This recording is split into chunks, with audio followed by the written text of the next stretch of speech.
Someday I might have to leave this world without getting the chance to tell you goodbye. I just want you to know that all my happiest memories are with you. And all the things I carry that hurt my heart seemed to fade a little bit when I was with you.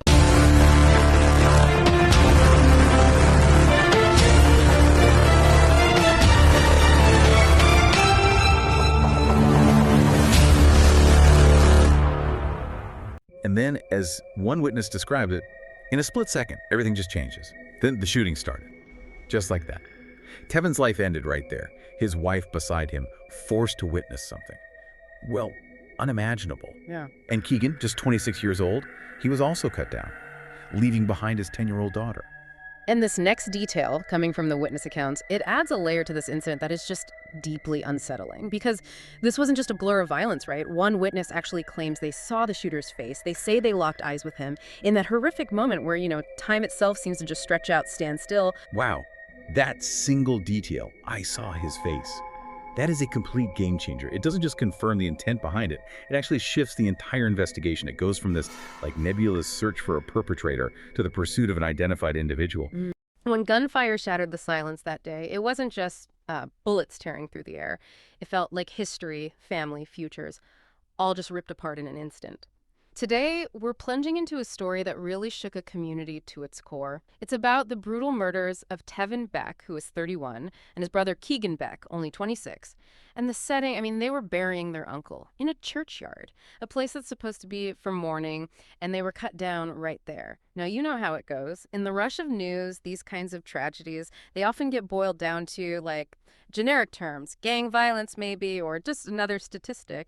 But the material you've shared with us for this deep dive, especially this investigation from an initiative called Street Talk, well, it frames this very differently. They're not calling it random violence. They're calling it a deliberate execution. So our mission today is really to go far beyond those headlines, get past the easy labels, and try to understand the full devastating picture using these grassroots accounts as our guide. Yeah, and that framing from Street Talk is just so crucial, isn't it? Because what you've shown me suggests it's not your typical news outlet. It seems to be more of a community-led reporting initiative. Essentially, it's about amplifying local voices, right? People who are often overlooked, letting them tell the story of their own streets. So we're going to be sifting through these really powerful accounts, including one from a witness who is apparently just meters away from the horror. And the Street Talk accounts, they paint such a visceral, just heartbreaking picture of those final moments. The Beck brothers, they weren't lurking in the shadows or anything. They weren't armed. They weren't doing anything suspicious. They were simply standing outside the church with loved ones, attending a funeral for their uncle. Just a moment of shared grief, really. Community. And then, as one witness described it, in a split second, everything just changes. Then the shooting started. Just like that. Tevin's life ended right there, his wife beside him, forced to witness something. Well, unimaginable. Yeah. And Keagan, just 26 years old, he was also cut down, leaving behind his 10-year-old daughter. It's just such a stark reminder, isn't it, how quickly peace can be shattered, how a sacred space can become, a scene of terror. And this next detail, coming from the witness accounts, it adds a layer to this incident that is just deeply unsettling. Because this wasn't just a blur of violence, right? One witness actually claims they saw the shooter's face. They say they locked eyes with him in that horrific moment where, time itself seems to just stretch out, stand still. Wow, that single detail, I saw his face. That is a complete game changer. It doesn't just confirm the intent behind it. It actually shifts the entire investigation. It goes from this nebulous search for a perpetrator to the pursuit of an identified individual. And for the community, imagine that. It turns this abstract horror into a concrete, terrifying truth. The killer walks among them. Someone knows who it is. So this isn't just a crime anymore. It's a direct challenge to the whole idea of anonymity, of impunity that often shields these kinds of acts. It totally transforms the incident from a chaotic event into something deliberate, personal, point-blank execution with a face attached. Yeah. And beyond just the raw shock of the event itself, the Street Talk investigation really pushes us, doesn't it? Yeah. To look past the usual headlines, to truly grasp the profound human cost here.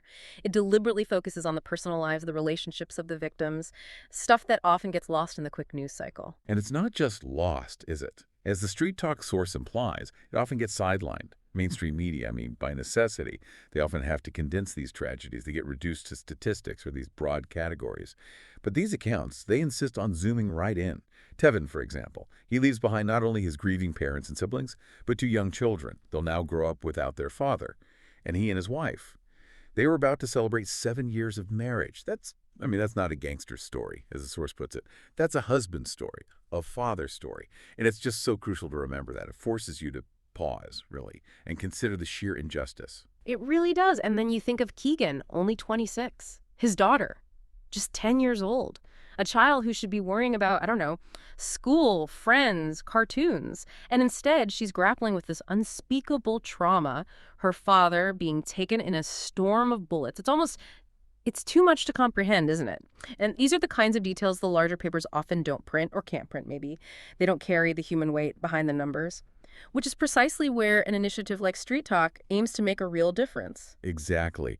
And the focus that mainstream coverage often places, say, on the mother's heartbreak, which is, of course, undeniably important, it still isn't the complete picture.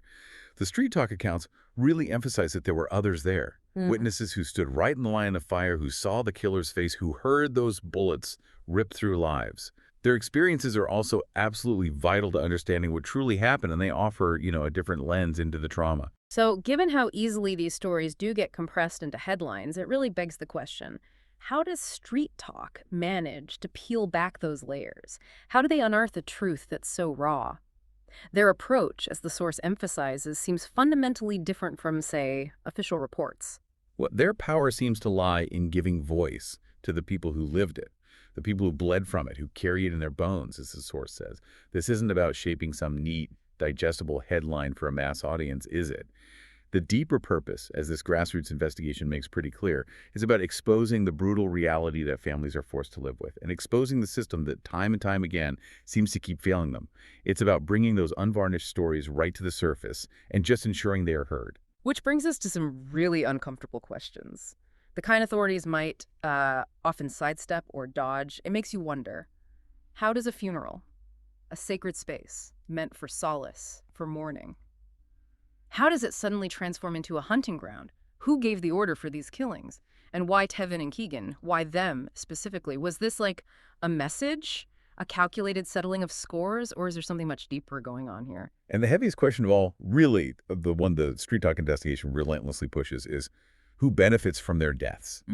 Because, as the source makes crystal clear, killings of this nature, they're rarely random acts of passion. They're not chaotic. They often serve a very specific, calculated purpose. Maybe it's consolidating power, maybe silencing dissent, sending a brutal message, or just eliminating perceived threats. And until we can really unravel whose agenda this violence serves, well, we are likely to see more sacred spaces tragically turn into battlegrounds. The underlying question is always, always about the architecture of power.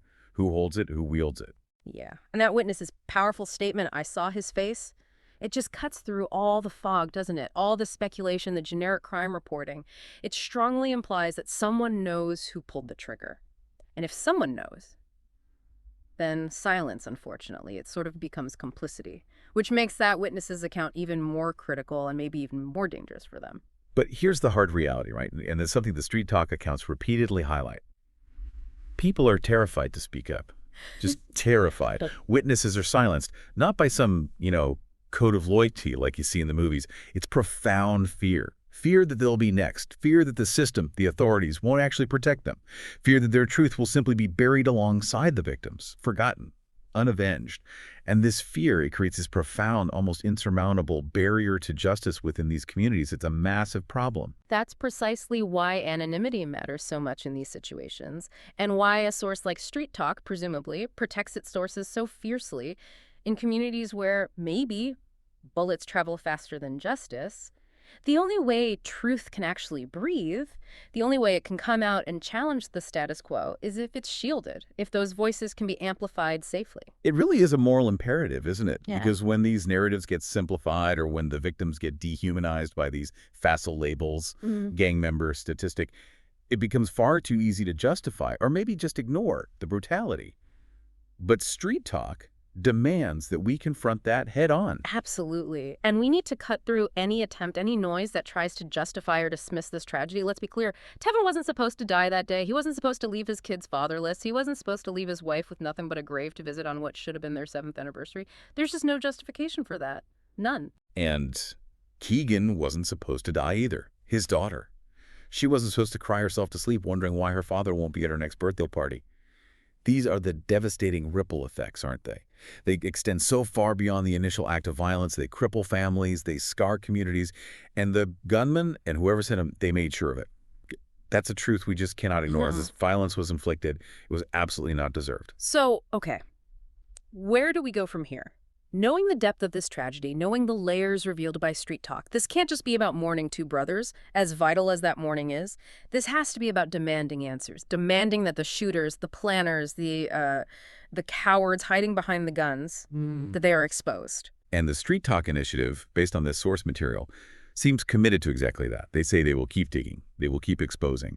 And the source material, it directly challenges you, the listener, right now, with this really stark question.